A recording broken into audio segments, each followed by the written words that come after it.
சேலம் சிவராஜ் சித்த வைத்தியசாலையின் சென்னை கிளைகள். For appointment, call T Nagar branch 9940533500, Nungambakkam branch 9788827500. இவரோட ஸ்பீச் வந்து டெய்லி ஒரு விதமா போயிட்டு இருக்கு. நேத்தே நம்ம பார்த்தோம். நாங்க வந்து தாவேகா அமைச்சரவையில் இருந்தாலும் திமுகவோட நட்போட இருப்போம் அப்படின்னு சொன்னது வந்து வைகோ அவர்கள் வந்து இந்த பேச்சுக்கு நோபல் பரிசெல்லாம் கொடுப்போம் அப்படின்னு சொன்னார். அந்த வார்த்தைகளை இன்னைக்கு நான் திரும்ப பெறேன் அப்படின்னு சொல்லியிருக்காரு. இன்னைக்கு நடந்த நிகழ்வில் பேசும்போது அவர் வந்து எங்களை வந்து டார்கெட் பண்ணுறாங்க, விசிகாவையும் திருமாவளவனையும் டார்கெட் பண்ணுறாங்க. திமுக வந்து வெற்றி பெற்ற 59 இடங்கள்லேயே விசிகாவோட பங்கு நிறைய இருக்குன்றது மக்களுக்கு தெரியும். ஆனால் அந்த கிரெடிட் எங்களுக்கு வந்துடக்கூடாது அப்படிங்கிறதுக்காக நான் பேசுறத மட்டும் திருச்சி ஊடகங்கள்லாம் வெளியிடுறாங்க அப்படின்னு சொல்லியிருக்காரு. இவர் என்னன்னு நான் வந்து ஜனநாயக நிலைப்பாட்டில் இருக்கேன், அவங்களோடையும் இவங்களோடையும் இருக்கக்கூடாதா அப்படிங்கிற மாதிரி கேட்குறாரு. அது எப்படி பண்ண முடியுங்கிற கேள்வி வருது. ஒன்று, தாவேகாவுக்கும் திமுகவுக்கும் தான் போட்டி அப்படின்னு முதலமைச்சர் தேர்தல் காலத்துலேருந்து ரொம்ப தெளிவாக சொல்கிறார். போட்டியை எங்களுக்கு அவங்களுக்கு தாங்கன்னு சொல்லிட்டு வர்றாரு. எங்களுடைய அரசியல் எதிரி என்று அறிவித்திருக்கிறார். நாங்கள் வந்து எதிர் நிலைப்பாடுன்னு சொல்லி எங்களை அரசியல் எதிரின்னு சொல்லியிருக்காரு. சட்டசபைக்குள்ள உட்காந்து எங்கப்பா உங்க அப்பாவை காணும் அப்படிங்கிற அளவுக்கு டைரக்டா பர்சனலா ஹார்ட் ஹிட் பண்ணியிருக்கிறார். அப்ப அந்த கட்சி இந்த கட்சி நாங்கள் அதிமுக திமுக ஒன்று சேரலான்னு ஒரு பிளான் பண்ணி அவங்க 2 பேரும் சேர்ந்து என்னை முதலமைச்சர் ஆக்குவாங்கன்னு யோசனை பண்ண ஒருத்தருக்கு வந்து இப்படி 2 வந்து யோசிக்கிற தாவேகா திமுக சேர்றதை பற்றி அவருக்கு ஒன்றும் கவலை இருக்காது. ரொம்ப கரெக்டாக இருக்கும். ஏடிஎம்கே டிஎம்கே ஒன்று சேர்றாங்க, அவங்க சேர்ந்து என்னையை முதலமைச்சராக பார்த்தாங்க. அப்போ தாவேகா டிஎம்கே சேர்ற என்னப்பா தப்பு அப்படின்னு கேட்பாரு. அதில் வந்து ஒன்றும் குழப்பம் இல்லை. உங்களுக்கு அரசியல் புரிதல் இல்லைன்னு தெளிவாக சொல்றாரு. மக்களுக்கு அரசியல் புரிதல், ஊடகக்காரங்களுக்கு அரசியல் புரிதல் இல்லை என்றார். நாங்க 2 பேரும் பரம எதிரின்னு சொல்லிட்டு நாங்க 2 பேரும் ஒண்ணு சேர்ந்து கூட உங்க எதிர்ப்பு எங்க இருக்கு இன்னைக்கும் சொல்றாரு. இந்த பக்கம் சொன்னது மட்டும் இல்லாம இண்டி பிளாக்ல வந்து தாவேகா வந்து இவங்க தமிழ்நாட்டில் சேர நான் 2 பேரும் நட்புலா இருக்குங்கிறது அடுத்த பாயிண்ட் போயிடுறாரு. அதுக்கு முன்னாடி இன்னொரு பாயிண்ட் என்ன சொல்றாரு, இண்டி பிளாக்ல நேஷனல் லெவல்ல தாவேகாவும் திமுகவும் இண்டி பிளாக்ல சேர்ந்தே வரணுன்றார். ஏன்னா அந்த இண்டி பிளாக்குக்கே கூச்சம் கிடையாது அரசியல் பத்தி. அவங்க வந்து கேரளால வந்து கம்யூனிஸ்ட் எங்களுக்கு எதிரி, ஆனா இண்டி பிளாக்ல நட்பு. வெஸ்ட் பெங்காலில் வந்து திரிணாமுல் எதிரி, ஆனால் டெல்லியில் வந்து ஓகே. அரவிந்த் கெஜ்ரிவால் வந்து அங்கே பஞ்சாப்லையும் இதுலையும் எதிரி, ஆனால் எங்களுக்கு டெல்லியில் ஓகே. இந்த மாதிரி ஒரு காமெடியான ஒரு காம்போ தான் வந்து இண்டி பிளாக்ல எல்லா மாநிலத்திலையும் எதிர்ப்பாங்க, ஆனால் டெல்லியில் சேர்த்துலாம். ஏன்னா உங்களுக்கு தெரியுது, தலையிலிருந்து தண்ணி குடிச்சாலும் பிஜேபி ஆட்சியை கவுக்க முடியாது போல தெரியுது. இன்னைக்கு நாளைக்கு இல்லை 2029 இவங்க ஆட்சி தான் போல தெரியுது. இன்னும் டீலிமிட்டேஷன் எல்லாம் கொண்டு வந்து ஜுகார் எல்லாம் பண்ணிட்டாங்கன்னா இன்னும் சுத்தமாக சொல்லி முடிஞ்சிடும் போல தெரியுது. அவங்களுக்கு பெரிய பீதி இருக்கு. அப்போ அந்த இடத்துல நம்ம வந்து அரசியல் ரீதியாக அவர்களை எப்படி வெல்ல முடியும் தெரியாம எல்லோரும் வாங்க இந்தியாவில் இருக்கக்கூடிய அத்தனை கட்சி ஒன்று சேர்ந்தா நம்ம ஏற்கனவே 36 கட்சி இருக்காங்க சொல்லிட்டு இருக்காங்க. மிச்சம் மீதி இருக்கிற கட்சி எல்லாம் பூரா வாங்க நம்ம சேர்ந்து பண்ணுவோம் சொல்லிட்டு இருக்காங்க. இது வந்து அவர்களுடைய பொலிட்டிக்கல் கேரியரை காலி பண்ணுது. இந்த நிலைப்பாடு தான் அவங்க காலி பண்ணுறது புரிஞ்சுக்க மாட்டாங்க. என்ன கணக்கு, மாநிலத்து ஒரு நிலைப்பாடு, தேசிய ஒரு நிலைப்பாடு சொல்லுவோம், மக்கள் இரட்டை நிலைப்பாட பாக்குறாங்க. வேற பிஜேபி எங்கெங்கெல்லாம் மாநில கட்சியோட தோழமையில் இருக்குதோ மத்தியில் அவங்களோட மட்டும் தான் தோழமையில் இருக்கு. மாநிலத்தில் நாங்கள் இன்னொருத்தரோட தோழமை, மத்தியில் இவரோட தோழமை அப்படிங்கிற ஒரு காமெடி வந்து பண்ணல. அவங்க வந்து எனக்கு மாநிலத்தில் நட்பா இருக்கிறவர் தேசிய அளவில் நட்பா இருக்காரு. இவர் நம்ம மாநிலத்தில் நாங்கள் வந்து சண்டைக்காரங்க.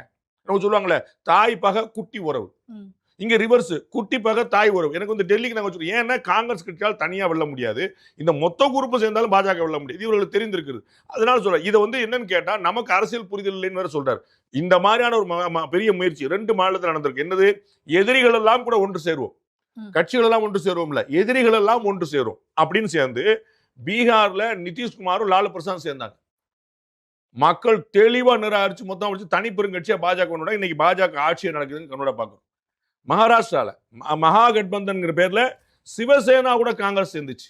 ஹிந்துத்வா தீவிரவாத கட்சின்னு சொல்லப்பட்ட விமர்சிக்கப்பட்ட காங்கிரஸ் கட்சியால் விமர்சிக்கப்பட்ட கட்சி வந்து சிவசேனாவோட சேர்ந்து சிவசேனாவோட உத்தவ் தாக்கரே முதலமைச்சராக போச்சு. இன்னைக்கு என்னாச்சு, எல்லா கட்சியும் காலி, அங்க பிஜேபியோட கூட்டணி ஆட்சி நடக்குது. அப்ப இவர்களுக்கு தெரிந்த மாதிரி மகாகட்பந்தன் மூலமா அரசியல் கொள்கைகளுக்கு முரண்பட்டு எதிரிகளோடு கூட்டணி வைக்கக்கூடிய நிலைப்பாடு ஏற்பட்டா இது மொத்தமும் ஒரே குரூப் தான். காமராஜர் சொன்னது போல ஒரே குட்டையில் உரிய மட்டைகள்னு எல்லாருமே முடிவு பண்ணிட்டு மாற்று கட்சிக்கு போயிடுறாங்க. அதனால தான் நான் பல மாதிரி சொல்லியிருக்கேன், பாஜக ஸ்பேஸ் எலெக்ஷன் ரிசல்ட் முடிஞ்ச அனைவரும் சொல்லிட்டு இருக்கேன், தமிழ்நாட்டில் பாஜக ஸ்பேஸ் அதிகமாக இருக்குங்கிறதுக்கான காரணம் இவர்கள் எல்லோரும் ஒரே கட்சி, பேர் தான் வேறு வேற, ஆனா எல்லாம் ஒரே கட்சி ஒரே சேர்ந்து. தாவேகாவும் திமுக சேர்ந்து ஆச்சரியப்படுறதுக்கு என்ன இருக்கு, அந்த மாதிரி இருக்கு. அப்ப வந்து இவர் வந்து இந்த மாதிரி முரண்பட்ட நிலைப்பாடு, ஏன்னா திருமாவளவர்கள் எல்லாருக்கும் தெரியும் ஏடிஎம் கூட நல்ல உறவுல இருந்தவர். திருமதி சசிகலா திரு நடராஜன் அவர்களுக்கு பரம விசுவாசமா இருந்தவர் டிஎம்கே கூட்டில் இருக்கும் போதும். இன்னைக்கும் திரு டிடிவி தினகரனோ திருமதி சசிகலா கூட்டாங்கன்னா மறுநாள் காலில் போய் நிற்பார். அந்த மாதிரி அவர் ஏடிஎம்கே இருந்தாலும் டிஎம்கே விசுவாசமா இருப்பாரு, டிஎம்கே இருந்தாலும் ஏடிஎம்கே விசுவாசமா. எல்லோருடைய நட்பு, இந்த தனிப்பட்ட நட்பு என்பது வேறு, அரசியல் என்பது வேறுங்கிறது வேறு. நீங்க தனிப்பட்ட நாகரிகத்தை எல்லோரும் கடைபிடிக்கணும். அது வட இந்தியாவில் இருக்கிற அளவுக்கு தமிழ்நாட்டில் கிடையாது. அது நம்ம வந்து இவரெல்லாம் பயங்கரமான அரசியல் எதிர்த்தன்மையை ஒரு கொலவெறியோடு கொண்டு போயிட்டாங்க, அது வேற விஷயம். ஆனால் இவர் வந்து அரசியல் ரீதியாகவே நட்பு பாராட்டுறார். உங்களுக்கு நினைவுபடுத்த விரும்புகிறேன், ஜெயலலிதா அவர்கள் மரணித்து சசிகலா அவர்கள் வந்து ஒதுங்கி இருந்து திரு ஓ பன்னீர்செல்வம் ஒரு முதலமைச்சராக தொடர்ந்த போது திருமதி சசிகலாவை பார்த்து நீங்கள் ஆக்டிவ் பாலிடிக்ஸ்க்கு வந்து முதலமைச்சர் பொறுப்பு ஏற்கனவே சொன்ன முதல் நபர் திருமாவளவன். அந்த மருத்துவமனையில் ஜெயலலிதா உடல்நிலையம் சரியில்லாமல் இருக்கும்போது அவங்கள போய் பார்த்து உடல்நலம் தேர்வு சொல்லி சொன்ன முதல் நபர் திருமாவளவன். அப்போ அவர் டிஎம்கே அலையன்ஸ்ல இருந்தார், உங்களுடைய கவனத்துக்கு. அப்போ வந்து எல்லா பக்கமும் அவர் வந்து குறுக்கு சால் ஓட்டுவாரு. அப்படி ஒரு கணக்கு தான் அது. அது ஒரே ஒரு அட்வான்டேஜ் என்ன, டக்குன்னு இவங்க எதுக்கு எடுத்தாலும் நாங்க பட்டியலுங்கனால எங்களை சொல்லிடுறாங்க, மற்றவங்களுக்கு குறிக்க மாட்டேன். இவர் தான் சொல்கிறார், நீங்க குறிப்பிட்டது போலவே திமுகவுடைய வெற்றியிலே எங்களுக்கு பங்கு இருக்கு. அப்ப திமுக தோல்வியில அதுக்கும் எங்க மேலதான் பழி போடுறாங்க. அதான் நீங்க வெற்றி அவர் தானே குறிப்பிட்டார். 59 சீட் ஜெயிச்சதுக்கு நாங்க தான் காரணம். சரி, இங்க 100 சீட் போனதுக்கு யார் காரணம்? 160 சீட் ஜெயிச்சிருக்கணும்ல. அப்ப நாங்க மட்டும் தான் ஓட்டு போடல, யாருமே ஓட்டு போடல. அதான் முக்கியம். திமுகவுக்கு வந்து பட்டியலினத்து மக்கள் மட்டும் வெளியே போயிட்டாங்கல்ல, நம்ம பலமுறை குறிப்பிட்டது போல இஸ்லாமிய சோழர்கள் வெளியே போயிட்டாங்க, கிறிஸ்துவ சோழர்கள் வெளியே ஓட்டு போட்டாங்க. அது எல்லாமே தெரியும், எல்லாருமே ஓட்டு மாறி போட்டாங்க, அது குழப்பம் இல்லை. ஆனா 59 சீட் நீங்க ஜெயிச்சீங்க, அதுக்கு நான் காரணம் அப்படின்னு சொல்லி சொன்னா 100 சீட் நான் ஜெயிச்சிருக்க வேண்டியதே யார் காரணம்? அப்ப நான் எப்பயுமே வந்து நல்லதுக்கு மட்டும் நான் பொறுப்பு, கெட்டதுக்குலாம் அந்த அவங்க தான் பொறுப்பு அப்படின்னு சொல்லி இப்படி யாரும் இருக்க மாட்டாங்க. அப்ப திமுக தலைவர் வந்து நாங்க தான் உங்களுக்கு துணை நின்றோம் அப்படின்னு சொல்லி சொன்னாருன்னா, விடுதலை சிறுத்தைகள் வந்து நீங்க இப்ப தோல்விக்கு யார் பொறுப்புங்கிற கேள்வி சேர்த்து வருவாங்க. அவர் சொல்றாரு 4 நீங்க வாங்கின 4 ஓட்டுல எங்க ஓட்டு 1 ஓட்டு இருக்குன்றார். ஓகே, அப்ப இந்த 1 ஓட்டு போயிடுச்சா போயாங்கிற கேள்வி பதில் தரணும்ல. அவர் நாம வந்து ஒரு அரசியல் ராஜதந்திரியாக கருதப்படும் நினைக்கிறார். நல்ல விஷயம் தான், நல்லா படிச்சவர் வச்சார். ஆனா அவர் எடுக்கக்கூடிய முடிவுகள் தவறாக போயிட்டு இருக்கு. அதுதான் முக்கியமான பட். அப்ப வந்து அது வந்து அவரு எல்லாருடைய நட்போட இருக்கலாம், ஆனா கட்சிகள் சேர்ந்து நட்போடு இருக்கும்போது அது அந்த கட்சியுடைய கொள்கையே காலி பண்ணக்கூடியதா, இவரெல்லாம் வெளியில வேஷம் போட்டாங்கிற ஒரு ஆழமான எண்ணத்தை மக்கள் மத்தியில் கொடுத்துருது. ஓகே, நீங்க சொன்ன மாதிரி அந்த பாஜக ஆங்கிளும் கொண்டு வராரு சார். தமிழக பாஜக நம்பிக்கை இருக்கோ இல்லையோ, இவருக்கு பாஜக வந்துடும் பயங்கர நம்பிக்கை இருக்க போல இருக்கு. அந்த ஒன் நேஷன் ஒன் எலெக்ஷனை எப்படியாவது கொண்டு வந்துருவாங்க பாஜக. அவங்களோட ஸ்ட்ராட்டஜிலே ஒரு மாநிலத்தில் போய் மாநில கட்சியை வந்து நட்போட வளர்த்துட்டு அதுக்கப்புறமா காங்கிரஸ் அழிச்சிட்டு அந்த மாநில கட்சியும் அழிச்சிட்டு அவங்க வந்து அந்த மாநிலத்தை வந்து கைப்பற்றிடுவாங்க. நீங்க சொன்ன மாதிரி மகாராஷ்டிரா, பீகார் தான் ஒரு எக்ஸாம்பிளாவே சொல்றாரு. அவர் சொல்றதுல எந்த லாஜிக்கும் இல்லை, எந்த ஃபேக்டும் இல்லை. பாஜக பல மாநில கட்சிகளுக்கு கை கொடுத்து மிகப்பெரிய தியாகத்தை பண்ணியிருக்கு. நான் 100 முறை உதாரணம் சொல்லியிருக்கேன். கர்நாடகாவில் குமாரசாமி 2.5 வருஷம் ஆட்சியில் இருந்துட்டு பாஜகவுக்கு ஏமாத்திட்டு திருப்பி சப்போர்ட் பண்ண மாட்டேன்னார். உத்தரப்பிரதேசில் மாயாவதி 2.5 வருஷம் ஆட்சியில் இருந்துக்கிட்டு பிஜேபிக்கு ஆட்சி கொடுக்க மாட்டேன்னு சொல்லி ஏமாத்தினாங்க. ஜம்மு காஷ்மீரில் மெஹபூபா முக்தி வந்து 2.5 வருஷம் ஆட்சியில் இருந்துட்டு பிஜேபிக்கு ஆட்சியை கொடுக்க மாட்டேன்னு கைவிட்டாங்க. நிதிஷ்குமார் வந்து பாஜக கூட்டணியில் இருந்துட்டு அப்படியே இந்த வடிவேல் படத்தில் சொல்ற மாதிரி இருக்கிற மேடையிலிருந்தே கட்சி தாவக்கூடிய உரிமை படைத்தவர் நான் தான் சொல்லிட்டு அங்கிருந்து அப்படியே தாவி அவங்க கூட மகா கட்பந்தன் போட்டவர். அவர் திரும்பி அங்கே வந்தார். இங்கே மகாராஷ்டிராவில் உத்தவ் தாக்கரே இவங்க கூட்டிலிருந்து சீட்டு வென்றுட்டு 30 சீட் வச்சுட்டு நீ முதலமைச்சராகணும்னு சொல்லிட்டு இதெல்லாம் நியாயமானு கேட்ட உடனே காங்கிரஸ் கூட சேர்ந்து போடுவார். அப்ப இந்தியா முழுக்க கூட்டணி கட்சிகள் தான் பாஜக துரோகம் செய்யணும். இது வரலாறு நீங்க எடுத்து பார்த்து டேட்டா. ஏதாவது நான் சொன்னதெல்லாம் ஒன்று தப்பு இருந்தா மாத்திக்கிறேன், ஏதாவது ஒன்று சொல்லட்டும். அப்படி எதுவுமே கிடையாது. இவர்களா வந்து பண்றது என்னன்னா, அதே போல ஒடிசால வந்து கடைசி வரைக்கும் கூட்டணியில் இருந்தாங்க நவீன் பட்நாயக். அவர் என்னைக்கு கூட்டணி வேண்டானாரோ தனியா வளர்ந்தாங்க. தனியாக வளர்ந்து ஒடிசா அவங்க காலி பண்ணி வளர்ந்தாங்க. அவங்க காங்கிரஸ் கட்சி அங்கே என்ன பண்ணியிருக்குது, வெஸ்ட் பெங்காலில் காங்கிரஸ் கட்சிக்கு என்ன ரோல் இருக்குது, அங்கெல்லாம் காங்கிரஸ் கட்சி கிடையவே கிடையாது. இவர்கள் தான் மிகப்பெரிய கட்சியாக வளர்ந்தாங்க. ஸோ மாநில கட்சியாக இருந்த மேற்கு வங்கத்தில் திரிணாமுல் காங்கிரஸ் சரி, ஒடிசாவில் நவீன் பட்நாயக்கோட கட்சி சரி, எல்லாத்தையுமே மாநில கட்சிகள் தான் அவங்கள வென்று தான் அங்கே வந்திருக்கிறாங்க.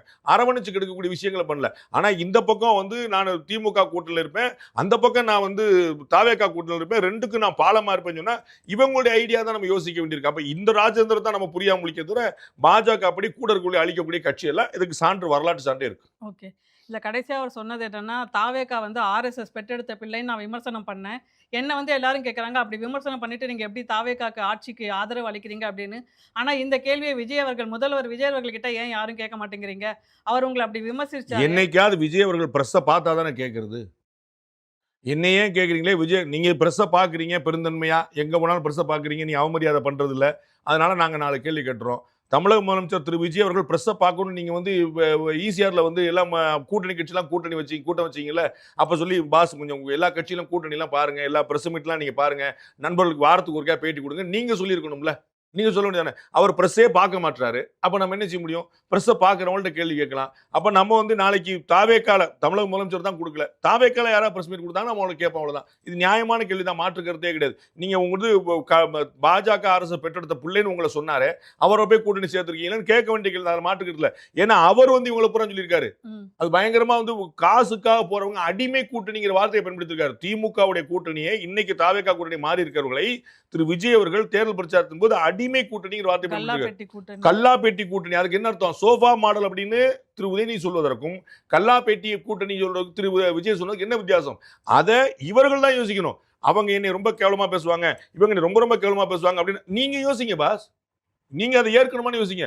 உங்களை திமுக விமர்சிக்கிறது சோஃபா மாடல் என்று, முன்னாடியே சோஃபா போறது பின்னாடி அவர்கள் கூட்டணி தாவி போயிட்டாங்கன்னு உங்களை திமுக என்ன அர்த்தம்? இதுக்கு உங்களை கல்லாப்பெட்டி கூட்டணி தாவிக்க. சோ 2 பேருடைய விமர்சனத்துக்கு நீங்கள் உள்ளாயிருக்கீங்க. அப்படி ஆகணுமா? அது தேவையா? நீங்களும் முடிவு பண்ணும். விமர்சனம் செஞ்சவங்களை போய் கேளுங்க. சார் உங்களை தான் சார் விமர்சனம் செஞ்சிருக்காங்க, அப்ப யூ ஷுட் ரியாக்ட். இல்ல அப்ப அவர் ரியாக்ட் பண்ணாம என்னைய கேட்கறீங்களே, அவங்கள கேட்கறீங்களா? என்னை எப்படி கேட்டவங்களுக்கு கூட்டணி கிடையாது அப்படிலாம் சொல்லியிருக்கணும்.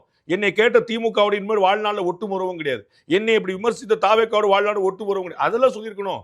நான் திமுகவுடையும் உறவு, தாவேக்காவுடைய உறவு. அவங்க கல்லாப்பட்டி கூட்டணின்னு சொன்னாங்க, இவங்க சோஃபா பண்ண சொன்னாங்க. ஓகே சார், ஃபைனலா ரிலீஸ் ஆக போகிறது ஜனநாயகன். சென்சார் இது வந்து கொடுத்துருக்காங்க அந்த வன்முறை இதுக்கெல்லாம். ஒரு ஆக்டிங் சிட்டிங் சிஎம் வந்து ஹீரோவா நடிக்கிற ஒரு படம் ஃபர்ஸ்ட் டைமா ரிலீஸ் ஆக போகுது. எப்படி இருக்கும் சார் இந்த படம்? படம் விமர்சனம் எப்படி இருக்குங்கிற நம்ம பொறுத்து இருந்து பார்க்கணும். நான் வந்து கேள்விப்பட்ட வரைக்கும் படத்தை வந்து 1,20,00,000 பேர் வந்து ஆன்லைன்லேயே பார்த்துட்டாங்க. நான் பார்க்கல. அந்த 1,20,00,000 பேரில் நான் இல்லை.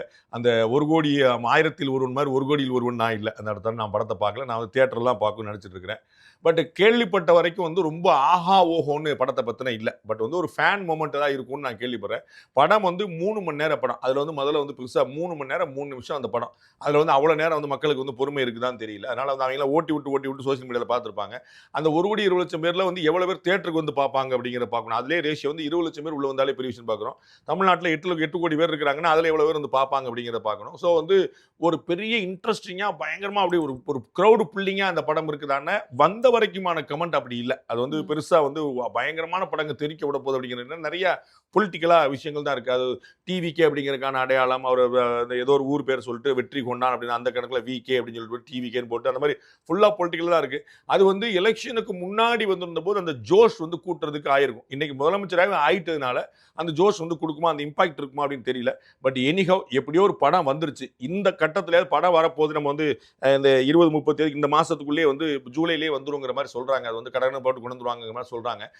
ஆகஸ்ட் 14 ஒரு குரூப் சொல்லிட்டு இருந்தாங்க. இப்போ ஜூலையிலே வந்து 20-25 வந்துடும் அப்படிங்கிற மாதிரி, 24 ப்ராபபிலி ஏதோ தேதியில் வந்து வந்துருங்கிற மாதிரி சொல்கிறாங்க. அப்படி ஒரு நாள் வந்துச்சுன்னா இப்போ வர்றதுக்கு முன்னாடி இதையா இனிமேலாவது முதலமைச்சராக மாறி இருக்கக்கூடிய திரு விஜய் அவர்களோ, தமிழக அரசின் டெல்லி பிரதியாக மாறி இருக்கக்கூடிய அந்த படத்தின் ப்ரொடியூசர் திரு கேவிஎன் அவர்களோ யார் தடுத்தாங்கிறத சொல்லணும். நேற்று வரைக்கும் பாஜக தான் தடுத்துச்சு, இன்னைக்கு பாஜக தான் விட்டுருச்சு அப்படின்னு சொல்லணும். இல்லைங்க சென்சார்ல தான் பிரச்சனையாச்சு, சென்சார் தான் கொடுத்துருச்சு, பாஜக சம்பந்தம் இல்லை, ஏதாவது ஒன்று சொல்லணும். ஏன்னா பழியை தாங்கி கொண்டிருப்பதாக பாஜக இருக்குது. இந்த படத்தை தடுத்தது, தேர்தலுக்கு வரவிடாம தடுத்தது பாஜக. அவங்க தான் கான்ஸ்பிரசி பண்ணிட்டாங்க, அவங்க தான் ஒழிச்சிட்டாங்க சொன்னி. ஓகே, படம் வந்துருச்சு, இனிமேல் சர்டிஃபிகேட் வாங்கிட்டாங்க, இனிமேல் வந்து பின்னாடி வாங்குறதுக்கு ஒன்றும் இல்லை.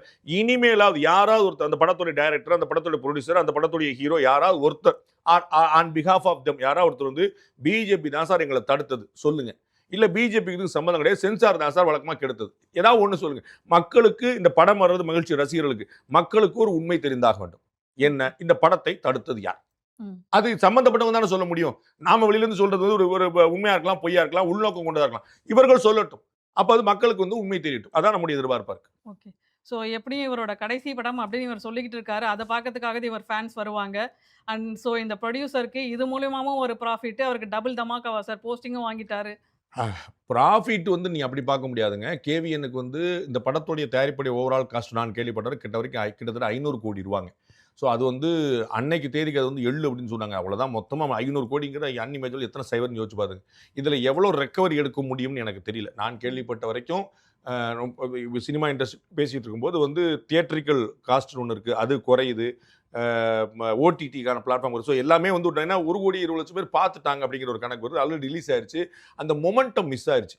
அதனால எக்கனாமிக்கலா அது எவ்வளவு பெரிய ப்ராஃபிட்டா மாறப்போகுதுன்னு தெரியல. அது வந்து வி ஹேவ் டு வெயிட். ஏன்னா சினிமா வந்து ஏதோ ஒரு நன்றி கடன் மாதிரி வர போறாங்களான்னு பார்க்கணும். முதலமைச்சரோட கடைசி படம்ங்கிற நான் ஏற்கல. முதலமைச்சர் வந்து நேரம் கிடைச்சா அது திரும்ப நடிச்சாலும் ஒன்றும் தப்பு கிடையாது. அது வந்து இன்னும் ஒரு வாய்ப்பு கிடைக்குதாங்கிறத பார்க்கணும். ஹவ் ஃபார் இட் இஸ் ஒர்க்கிங்னு தெரியல.